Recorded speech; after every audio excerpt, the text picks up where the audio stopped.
من آمون را خواهم شکست تا همه بدانند که آن تندیس سنگی ارزش پرستیدن ندارد. آمون را به خشم نیاورید، او از شما انتقام خواهد گرفت. شما نگران ما نباشید، بگذارید آمون از ما انتقام بگیرد.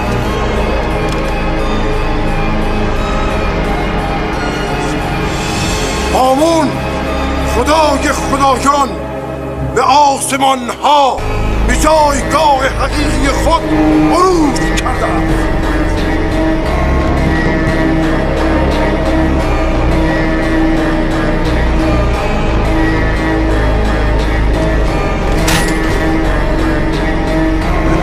آمون به آسمان عروج کرد یا درون چاه سقوط کرد؟